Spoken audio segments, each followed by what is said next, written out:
joining us.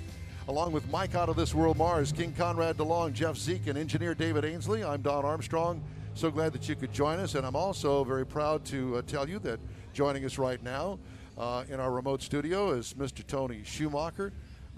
My gosh, I don't even know how to introduce you. You've won just about everything that there is to win over the years, but I want to start off with the fact that you're a Texan. Oh, and I'm loving it, man. I'll tell When you. did this happen? I moved here 6 years ago. Did you really? Why am I Yeah. just now finding out about don't it? know. I'm living under a rock. Yeah, well, You're up in the Austin area? Yep. In Austin itself, or one of Actually, the in a town called Lakeway. Okay. Lakeway, yeah. Out on Yeah. the lake.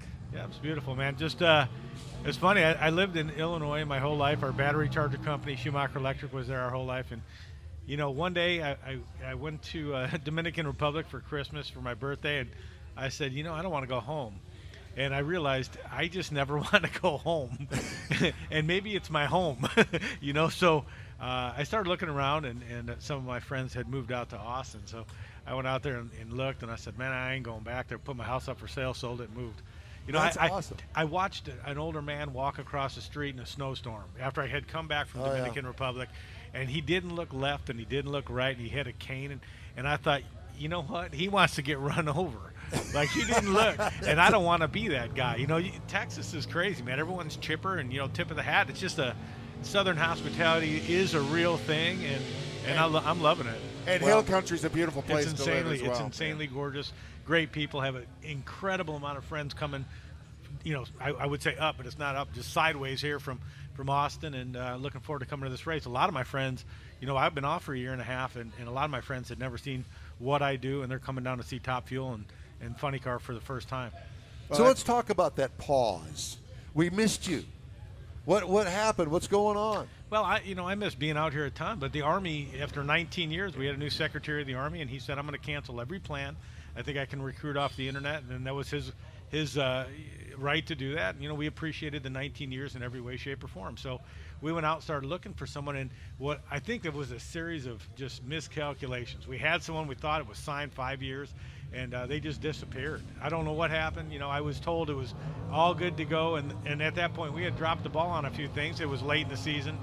So, it's not that easy. And, I'm a firm believer that people will call me, and will always call me the Sarge. And like a Clint Eastwood, he's a cowboy, and he'd love to do some other kind of acting, but that's what we know him as. And it kind of, this is the greatest thing. Global Electronic Technologies, my first sponsor this year. And now with Okuma and Sandvik and Toyota, it's like, okay, wait, I'm drifting a little bit away from that Army thing. People see me in a different car, and it's going to help me a lot. Well, and it's the loyalty to you as a driver and your history as a driver that people follow. And yeah, the Sarge is kind of there, but now you're transitioning out of that. Absolutely. And you're going to introduce these people to all these other new products that are sponsoring you as well. Yeah, and it's great. And the great part about Okuma and Sandvik is that it's not just the name we put on our car. We do it for a reason, but they're in our shop. We have 28 CNC machines, using the Sandvik product, right? And we're making 400 parts for the race car and parts for we have government contract stuff. So, we're good at what we do and we use the stuff. And I think one thing that made the Army so successful is it was honest. I believed in what they did. We all do, and being that we're not just out sticking names on our car, we use that product to build the cars we drive, to use the stuff what we make, what we believe in. And I think that's great. We're currently working on all kinds of deals. I have some deals that are so fun for next year, and I'm hoping they go through. Just the one, Army was incredible, but man, I worked every single day jumping out of airplanes, getting pushed out of airplanes, driving tanks. I did a lot of things. Cool. And then I'd get to the racetrack Friday morning, and I had to do speeches while all the other drivers slept. It was incredible recruiting tool. It's a lot of work, but it was a lot of work, And I got some deals now where I'm looking at that are just pretty awesome, and they'll be so much fun, and that's what we need to bring back. We're losing some of the fun out here. It's not a question. Fans say it. They go, we need the names. We need the fun back. It's so corporate. We need some goofballs coming out here. We need to make here we are. Yeah. Me too. I'm with you. Yeah. Well, and one of the things your previous association with was the Friday afternoon, because you guys brought all the school programs Correct. in, Yeah. and you had an opportunity to talk to them. And I know that's one of the things you talked about. It had to be a bit of a stress that was a very important part of that relationship, was coming out and talking to, here you'd have had 70, 80 high school automotive programs, even more, show up Thousands of kids. and get an opportunity to listen to Tony Schumacher talk to them, and they were all in awe. Yeah. And mentor them to grow in what they're doing, and kind of give them an opportunity to change their lifestyle as well through the automotive Let's program. talk for just Absolutely. a second about racing this year after being off for a while. I mean, dude, you just can't get into a car and expect it to win first round. And, it's been a little bit of a struggle for you getting back in the car and getting the car up to speed. But, man, things are coming on strong here lately. Well, it's our third car in, 5 or 6 races. I started out, Antron said, I have an idea. We need to get you in a car and fulfill some of the obligations we have to sponsors, because we're no longer going to run 24 races. And that's where it started. My dad said, man, we got to get you in it. So I got in a car. It was Antron's backup car. We had some guys helping out with some used parts and pieces, and that's what I got. And we ran pretty good. We qualified better than most of the cars on our team, Right. And unfortunately, come race day, they're focused on Antron's car. That's okay. It's understandable. I'm just helping out and trying to help with them figure out what their situation is. So then we moved on, and we switched to a Leah car. Qualified number 1. She crashed. Had to take my car, which was the backup car, back. So then last week we were using car number 3, which was another Antron car. Had never really gone down a racetrack. We qualified extremely well and ran good. We just, it's nice to have Mike Green back and my guys that, some of the guys There I've you worked go. with, some of the guys I didn't. But me and Mike Green have won this race. We've won championships. We're really good at working together. I don't have to walk in there and go, Mike, how was my drive? What do you think? He knows what I think. I know what he thinks. You guys have it. We walk in and it's a shorter, and we're limited on time in between rounds. So the quicker you can understand what the other person is thinking and read into what they're going to do, the better off you are. Well, I'll tell you what, it's great to have you back on the circuit, man. Because, I mean, you bring a certain finesse that we've missed. Je ne sais And- quoi. What? Je ne sais quoi. Je ne sais. No, Oh, okay. Forget What that. he said. What he said. You bring a lot of fun. Yeah, well, thank you. Yeah. You've got a nice rock on that hand there. Yeah, well, that was a fun one. How to many earn. championships? Not enough. 8. 8. But I've lost some, and I tell all the kids out there, remember, there's 15 people going to lose this race. So when your teacher tells you, participation trophy is the way to go, tell them they're wrong, because I will guarantee you, I would appreciate 300 or 400 trophies on my shelf, but the ones I have, the 84, well, they simply mean more because we actually won them, and that's the key. We spent a lot of time with those soldiers talking about getting A+s and showing up for the game, and I think and playing with everything you got. Sometimes leaving you nothing on win. the table, Right. Sometimes All on you the don't. field. and enjoying the moment. I was over with some super comp friends, super street, super stock, and last night we were actually with Lupe Tortilla. I don't know if you know Stan Yeah, Stan. Holt. Yeah. Great Oh, dude. yeah. Very well. Yeah, and we're hanging out, and all these people, we're coming up going, what's it like? I drive this, and I'm working on this, and I'm working my way up. And I said, well, have you won anything? Yeah. I go, well, it's just the same as fun. If my win light comes on or your win light in Super Comp, it's exactly the same fun. I don't get out and I'm like, more fun, because it's just you appreciate what you got, work with what you have, and don't always look for the next level, because once you get in a top fuel, there's no more levels. Learn to enjoy the situation you're dealt. Learn to work hard at it, and plan, but don't skip the fun you're having now to get to another level. Right. When you were 16 years old, what were you thinking about the rest of your life? Did you think that you would be here? No, I did not think I was going to be here, and I had no intention of racing cars. My dad said, hey, Great Lakes Dragway opens today and up in Wisconsin. I go, oh, cool, what channel? I was 16. And he goes, no, you just get on the highway, you go north, and there's this little drag strip. And I did, and it was fun. I brought a helmet, ran, 16.3 seconds in the quarter mile in an 86 Trans Am. And you get hooked pretty quick. Exactly, yeah. I mean, it's my 2 sons right now, even my daughter who's 15, she's like, I'll go up and drive something. My 2 sons both have electric cars. I can't even understand it. My oldest talked the younger one into it. Now they want to go up and drag race them up in San Antonio. So I got Paul, the owner of San Antonio, Elmo Speedway. He's going to let them go up and have a, that's what I need. My 2 kids stage. But if they're going to do it for the first time, get it off the street, get it on the track, That's where you and want learn what Dad has done for a reason all this time. Electric, no prep, right? Oh, my God. I'm thinking of greasing the track, man. Let's make it fun. Learn to drive. Tony, Drifting, man. Drifting. drifting. That's it. You're a great interview. We really appreciate you stopping by. Good luck this weekend. Thank you. And good luck in qualifications today. So, weather, what do you think? Outstanding. You think? Yeah, I'm going to buckle up. I'm going to wear 2 mouth guards because if you don't make it, it's not because you're going to smoke the tires. You're going to shake, and it's going to be violent. So yeah. The fans, you're going to win. Come out, spend the money. This is a great place. Great racetrack. I went up and sat in the stands last night. It was beautiful. Great view, great. Everything about it was awesome, and cars ran fast, man. It was so nice. You're gonna have a great day. I mean, we got a lot of good cars. Will Record records time. be sent today? I have a good chance. Yeah. Tony We'll Schumacher. Yep. We 2 days. appreciate it. Yeah. 8-time Top Fuel champ, all-time leader in Top Fuel wins with 84, and driver of the Global Electronic Technology Dragster. We appreciate you. Thank you. Thank you very much. We're going to take a quick break here on the In Wheel Time Car Show. Coming to you live today from Houston Raceway Park.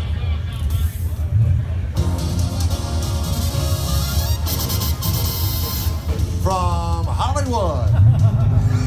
Hollywood Squares with Paul Lynn in the center square. That does sound like game show music, doesn't it? Yes, it does. I kind of like it. Tell him what he's won.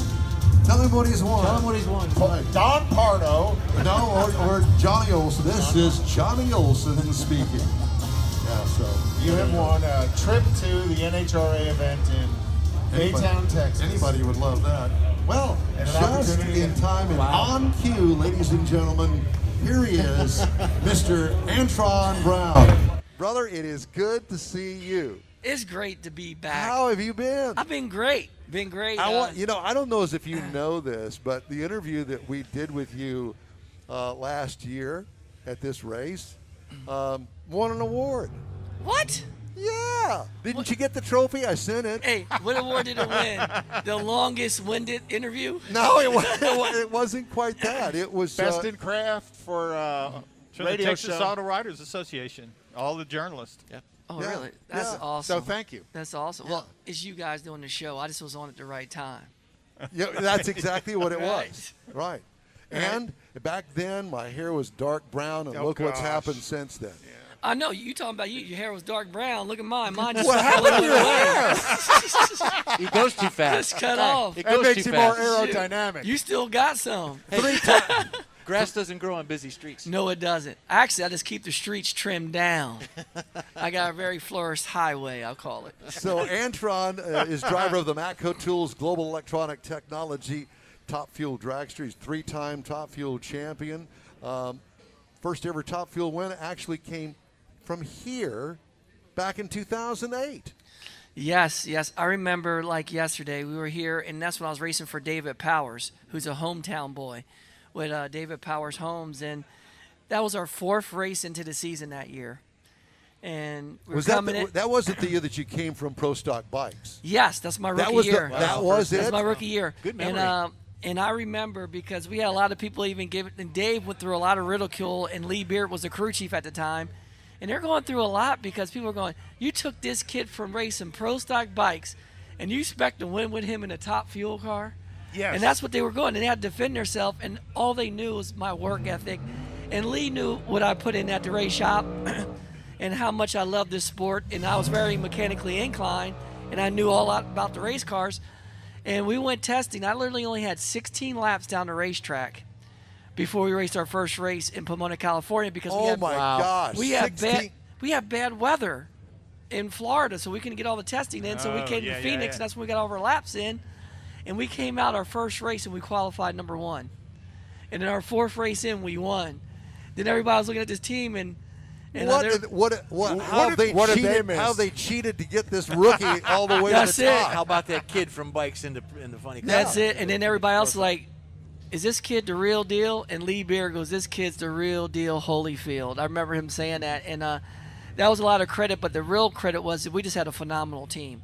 we had Lee Beard, we had Mike Dumagala, Rip Reynolds, Brad Mason, Red Wayne. I mean, we had all these guys that came together that were just, we all clicked together. It was a new team, but like everybody was like the best in their field. And the only thing, the weakest link was me. I was a rookie. But I didn't have to learn how to race again. I just need to learn how to drive the car. All those years racing pro style bikes, I know the tree game. I know the staging game. I know what's going to come at me. And I just had that poise where I didn't let nothing get to me. I got into my zone, and I just did everything that I could do good. I just try to do as good as I can to get the race win. So what have you been doing with all this time off and this crazy schedule and no racing, and what have you been doing? You know, I just took advantage of our time off, and the way I took advantage of it is, for one, my wife was sick of me. She's ready to kick me out. Well, you're not by yourself. You know what I mean? You're not the only one. Number two, I really took up all the time and enjoyed the time with my kids. Awesome. My kids. How old are your kids? My son Anson's 16, and our youngest boy Adler, he's 12, and my daughter, she went away to dance school, so she's 19. Well, she's about to be 19. She's 18. And what we've done is that when the tracks opened up, the local tracks, I started doing a lot of racing with them in their junior dragster cars. So they've been racing junior dragsters since they were like 6 and 7, 8 years old. So I just took full advantage of it, where I was at every racetrack when we weren't racing with them. And they're worn out on drag racing right now, because I said, my dad goes, we're racing again. It became like a job for them. I said, Welcome to my world, kids. Well, I told him, I said, you can't hit the rewind button. Only thing you could do is go forward. So I said, we're doing everything that we can, because when you guys get old and age out, we can't hit rewind. I said, let's go back and do this. So we're doing everything that we can. So I took full advantage of our time out and spent a lot of time with the family. Because and also, you'll never get that back. You won't. And what a great opportunity to teach your kids what you do as well, and bond over racing. Oh, for sure. And you learn a lot from them. But the craziest part, what this racing does for these kids at young ages, I'm looking at them, and they're learning all the stuff that I learned when I was like 20, 21, 22. They're learning it at like 10, 11, 12 years old. And my kids are looking at me and goes, Dad, why are you laughing at me? I said, because you're learning the craft that I did when I was in my 20s as a teenager. Do you know how dangerous that's going to make you when you get to be 20? You know what I mean? It's going to be. It's not even going to be fair. What is this I hear about transitioning to own your own team under the DSR banner? What is that? Well, I've been working on that. This has just been starting. This is the first year. This last year it just started.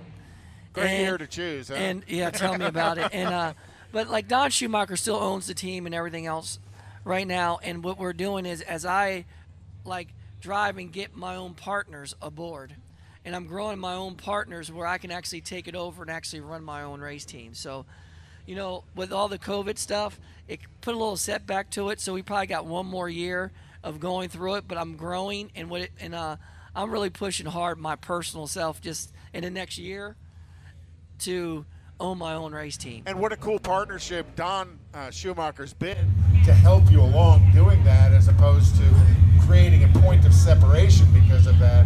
You know. Well, Don, at the end of the day, he has done so much for this sport. From when you're looking at starting out with his own son Tony to a one-car team to being a multi-tier car owner, from like 3 dragsters to 4 funny cars to having 4 dragsters and 4 funny cars when this whole deal happened.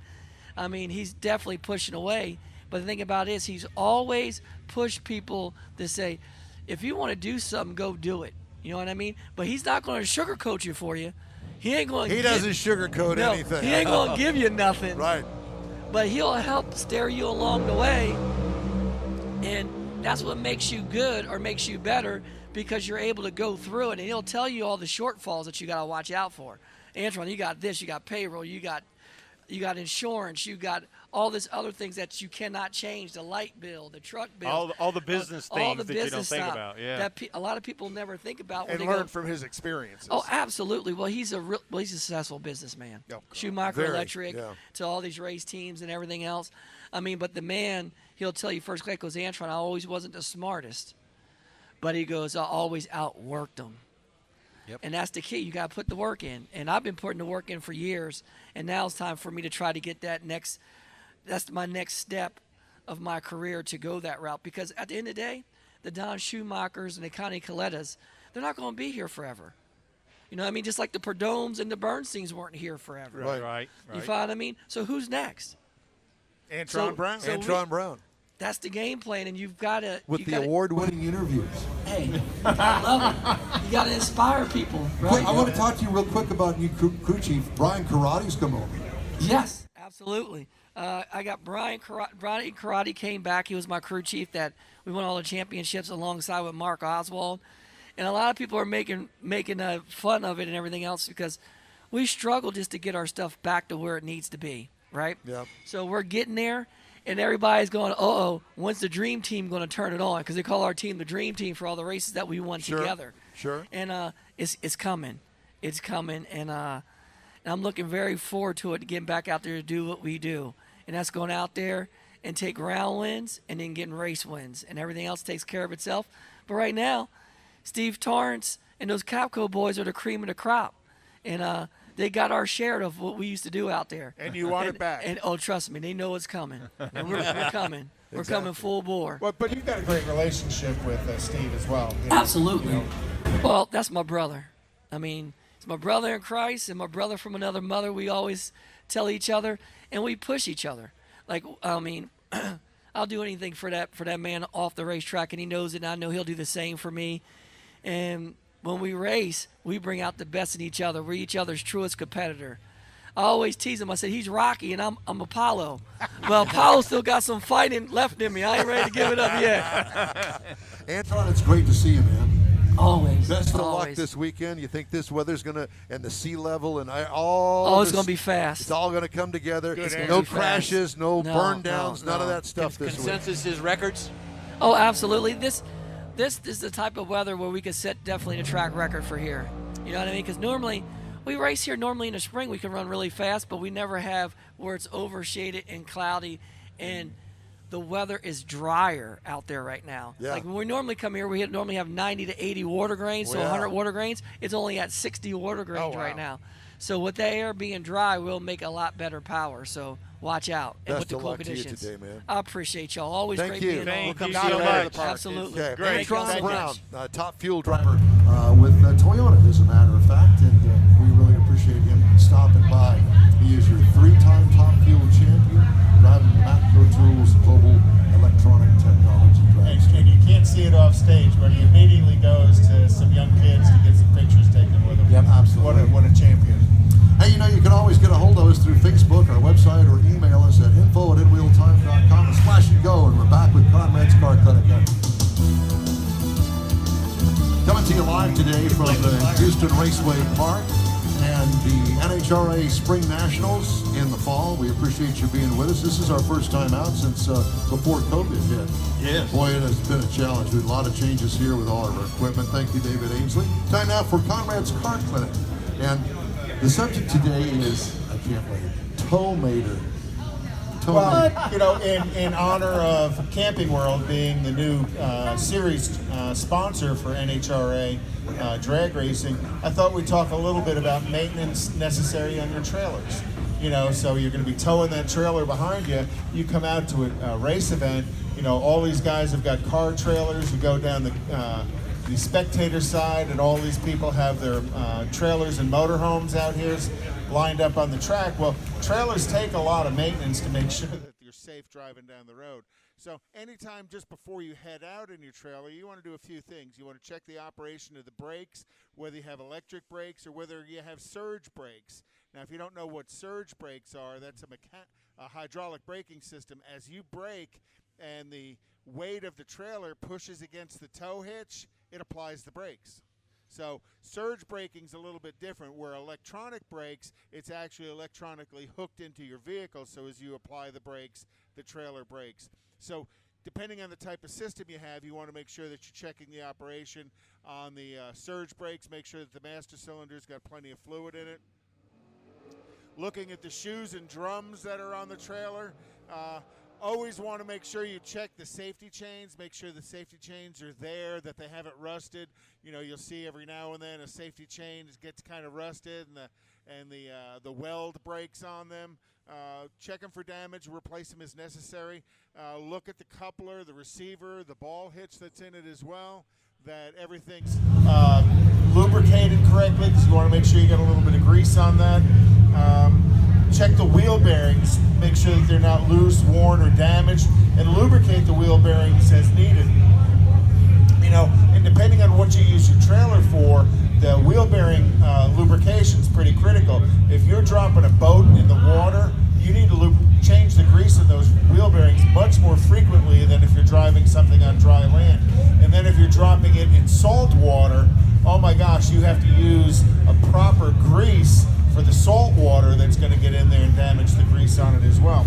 You know, check your tire pressures, check your wheel lugs every time, make sure that they're tight, because the last thing you want to do is have some damage on your trailer because you forgot to maintain it quickly. So that's tow meter. Make sure your tow vehicle is all set up, ready to go. Very nice. In Real Time Show continues from the NHRA Spring Nationals at Houston